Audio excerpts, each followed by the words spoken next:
Hills. Considering private member statements, I call the member for Vaucluse.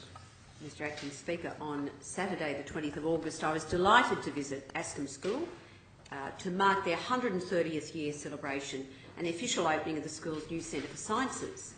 There were over 500 visitors to the school and they were entertained by an interactive set of activities in the Centre for Sciences before the building was officially opened by Professor Mary O'Kane AC, the New South Wales Chief Scientist and Engineer, with the head of school, Andrew Powell, parents, supporters, teachers and of course the students. And this was followed by a 130th anniversary celebration concert featuring nearly 350 Ascham choristers who helped celebrate this milestone in the school's history by performing a new musical work. Now, Ascham School has a long history in my electorate, with Miss Marie Wallace establishing her school with just 9 girls in Marathon Avenue, Darling Point in 1886. Boarding was introduced the following year and the school expanded rapidly, leading to the expansion in the neighbouring 2 terraces by 1890. The school officially took the name of Ascham after Roger Ascham, who was Queen Elizabeth I's tutor. In September 1893, Ascham moved to nearby Delamere on Darling Point Road, with the boarders living at neighbouring property Queenscliff, and it was called Little Ascham. In 2011, Ascham acquired the Arts and Crafts Duntram House from New South Wales Health. And this was after a sustained campaign by myself before I was elected and local residents, the Darling Point Society as well, to make sure that the house and the property remained dedicated to a community purpose, rather than being sold off for residential development. I'm pleased to say the house has been gratifyingly fully renovated to create a new home for boarding at Ascham, building on that strong sense of community connectedness between the day girls and the boarders at the school, which has been there for some years. The new Centre for Sciences has been built on the land surrounding Duntram House.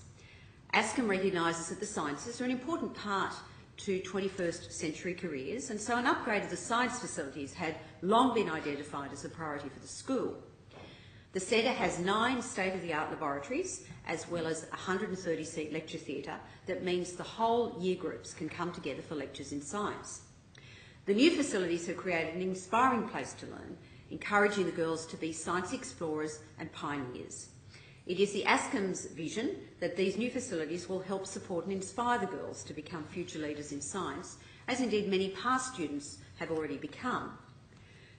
The 130th anniversary has also given the Ascham community an opportunity to reflect on its history through a number of activities, including Founders' Day Assembly for the whole of the school, a 130th anniversary photograph of all the school, and a launch of the biography of Ascham's longest-serving headmistress, Margaret Bailey. At the anniversary celebration concert, the choristers performed an original work called Gravitational Waves, composed by Paul Jarman, who is an Australian multi-instrumentalist, a composer and a choir master himself. The music piece celebrated the proof of Einstein's 100-year-old theory of gravitational waves in space. It also focused on the role of women pioneers in science and astronomy and the history of astronomy from the Babylonians, Egyptians and Chinese through to the Age of Enlightenment and of course modern explorations. And to everyone's delight, the work featured a performance not only of all of those choristers and the school string group, but the debut of a theremin, which is a sound wave-based musical instrument, and of course it was made famous in the Star Trek musical theme and in fact in some of the Beach Boys songs. So, Mr Acting Speaker, it was wonderful to be part of this milestone in Ascham, one of my local schools' very long history. I do encourage the girls, as did Mary O'Kane, Chief Scientist of New South Wales, to embrace the new Centre for Sciences to help expand their minds and their many talents into the field of science and beyond that. I commend my private member's statement to the House.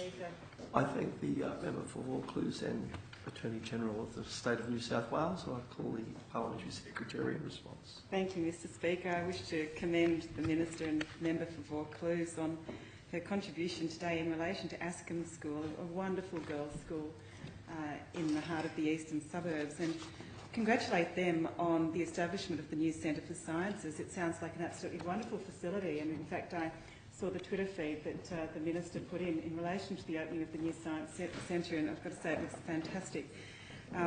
With somebody of the stature of Mary O'Kane, our Chief Scientist, officially opening the new centre, one can only say that that is going to be a great inspiration and motivator for the girls, particularly as the New South Wales Government now focuses so heavily on STEM subjects, the science, technology, engineering and maths, and if we're going to have women as future leaders in science, then this is a great way of going about doing it.